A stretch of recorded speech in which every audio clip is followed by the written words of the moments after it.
bars. Didn't even get to bras.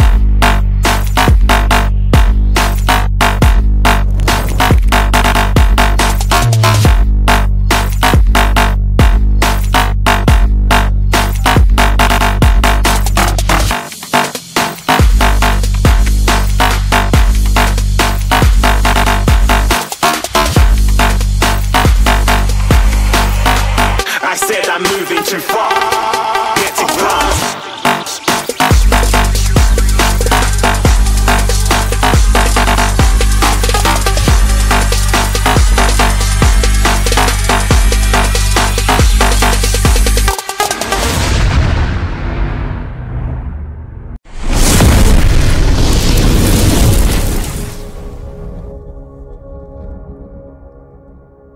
Hello mga kol, welcome back na naman dito sa ating YouTube channel. For today's video mga kol, pakita natin yung ating Suzuki Every Wagon Chameleon Color Sporty Edition K6A engine, 660cc, 64 horsepower. So ito yung unit natin ngayon. Yung presyo nito ay sumabot po siya ng 325,000. Check natin mga kol kung ano yung package natin sa ating 325,000. Yan, makita natin dito.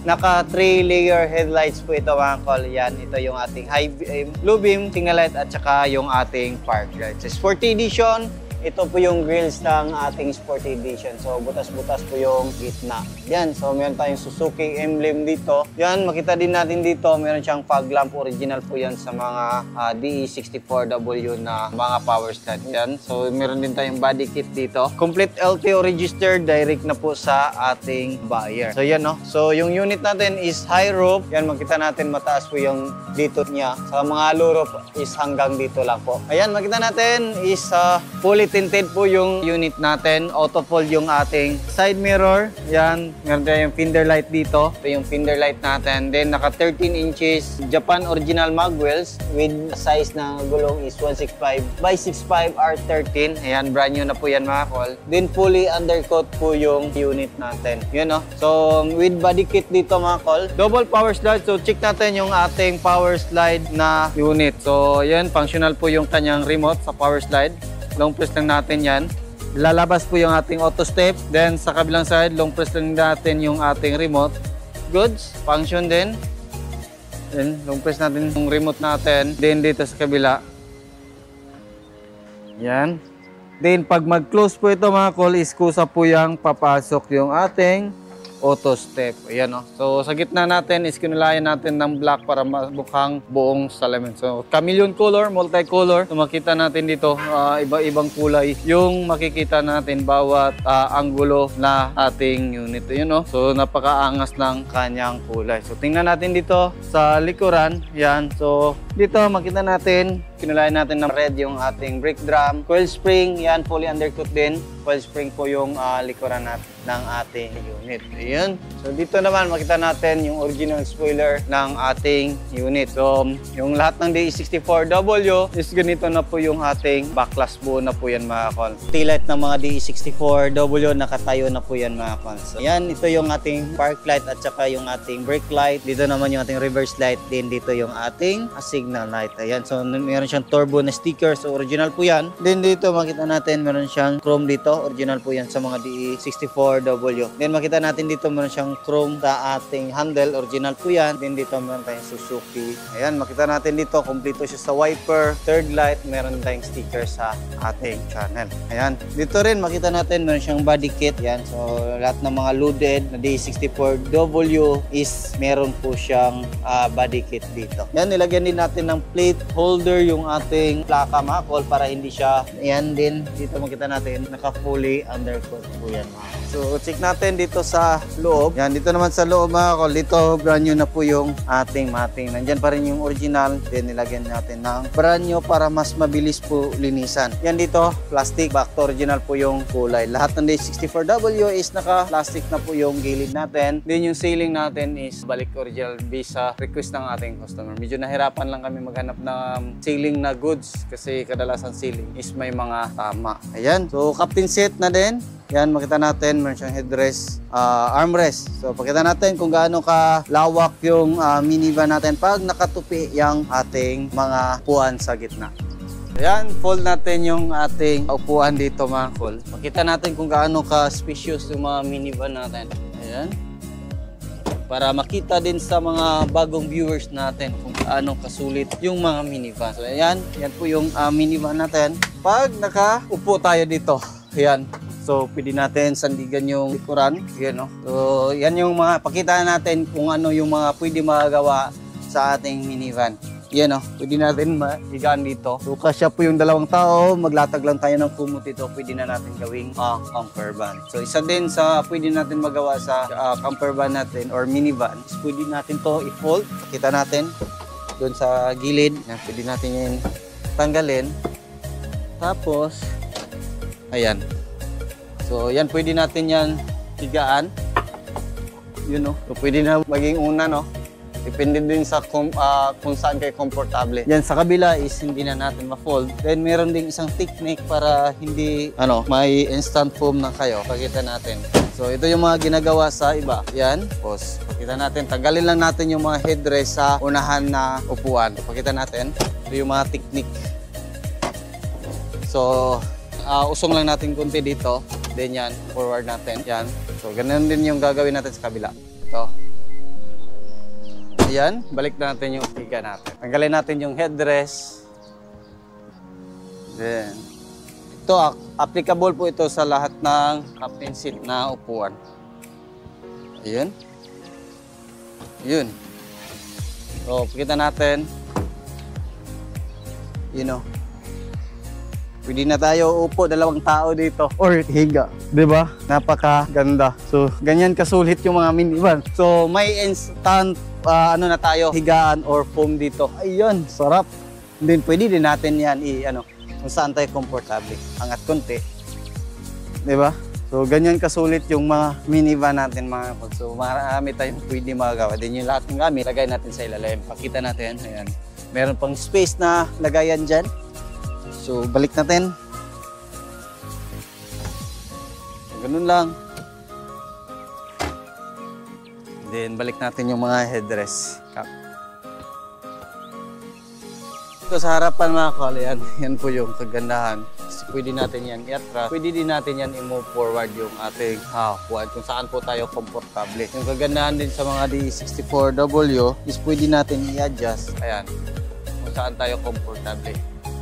Yun. So yan yung kagandahan sa mga D64W. Then meron siyang armrest dito, meron siyang headrest. Pwede din natin yan i-adjust kung saan po tayo komportable, diba? So yan po, kita natin. Yan. Then dito, kita natin meron siyang cup holder. Yan. Then ito yung dashboard natin. Lahat ng dashboard natin nire-require natin ng back to original para mas maganda. Pero depende pa rin yan sa customer kung ano yung gusto nila na design ng kanilang dashboard. Kasi merong iba na mahilig sa usong-uso. Yun, no? So meron tayong 9 inches under touchscreen stereo with reverse camera na po yan mga kol. Yan, kita na natin yung likuran natin. Then dito makita natin yung ating hazard switch. Then yung ating aircon switch. Then dito yung ating adjuster sa ating temperature or yung sa temperature sa aircon natin. Ayan. Dito rin makita natin yung ating overdrive switch. Yan. Then meron din tayong shift lock dito. Halimbawa, pumutok yung fuse sa brake system. Ayan, sa brake light is ito yung ating shift lock para mapagana natin yung ating shifter lever. Or halimbawa, lobat yung battery natin. Ito yung gagamit. Yan, dito meron tayong glove box, steering wheel, back to original. Ito yung ating aircon vent. Yan, sa 2, 3, and 4. Dito lang sa harap lahat. Then ito yung ating main power window switch. Yan. So, taas natin. Ayan. So, good. Magkabilaan, function. Then, sa likuran. So, close natin. Check natin. Yan. Goods yung kanyang power window. Kabilaan din. Sa kabila. Right side. Yan. Goods. Function. So, function lahat ng power window natin. Auto fold. Yan. Goods. Ayan. Diba? Ayan yung kagandahan. Then, makita natin yung ating retract ng ating side mirror. Left side is pagganahin natin. Ayan. Adjust natin. Ayan o. Diba? Taas. Then, baba. So, kabilang side, right side. Push natin dito. Yun. So, check natin. Lagyan natin sa right side. Then, adjust natin. Ayan, pag tutunog na yan, ibig sabihin is naka-full adjust na po yan. Then, taas, baba, then left side. So yan yung kagandahan. Pwede natin i-adjust gamit dito mga kon. Then meron tayong center mirror. Then meron tayong lagayan sa mga high roof. Ganito po yung lagayan niya sa itaas. Then meron tayong lagayan din dito. Then makita din natin dito, meron tayong mga sun visor. Ayan, kompleto left and right. So check na natin. Yung mileage natin is 134,992. So kita din natin dito yung ating oil indicator, battery, overheat and cold start, check engine, then power steering indicator. Yan. So start natin. So goods. Andar na yung makina natin, naka-cold start. Yan, with aircon na yan. Yan po yung RPM natin. You know? So kita na natin, ganda ng dashboard natin. So silipin natin dito sa gilid is dito yung ating power slide switch. Pwede natin i-off yung ating auto step and power slide para maging manual na yan. Hindi na siya power slide. Ayan, manual sliding na yan. Then kung i-on natin, yan, on lang natin. Then kung hindi function yung ating remote, pwede din dito. Yan, long press lang natin yung mga switches. Right side, long press lang natin. Yan, goods. Then pwede din natin i-manual. Halimbawa, yung passenger yung mag-open, pwede din natin yung manual. Then close natin. So, goods. So ito pala yung upuan pala is gusto na may-ari is back to original. So yung ginawa namin is naghanap talaga kami ng maayos na upuan. Napakahirap kasi kadalasan nakapatong-patong po yan. Napaka-dumi. So bihirang-bihira lang yung mga ganitong upuan. So yan, dito makita natin yung makina natin. Yung makina natin is K6A engine, 660cc, 12 valve, naka-timing chain na po ito mga call, 3 cylinder. Meron ito maximum power na 64 horsepower at 6,500 RPM. Then meron ito maximum torque na 103 Nm at 3,500 RPM. So naka-turbo po ito mga call. Dito makita natin yung ating ignition coil, 3 at saka spark plug. Ito yung turbo natin. Dito tayo mag-refill ng engine oil. Injector natin, 1, 2, 3. Yan po yung injector natin. Check natin yung RPM.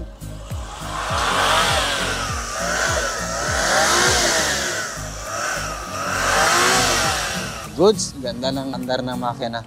So check natin sa kabilang side. Yung gas tank opener natin is nandito. Ayan, goods. And chassis number nandito. Ayan, so makita natin dito yung ating throttle body, semi-electronic, naka-cable pa po yung ating throttle body. You know?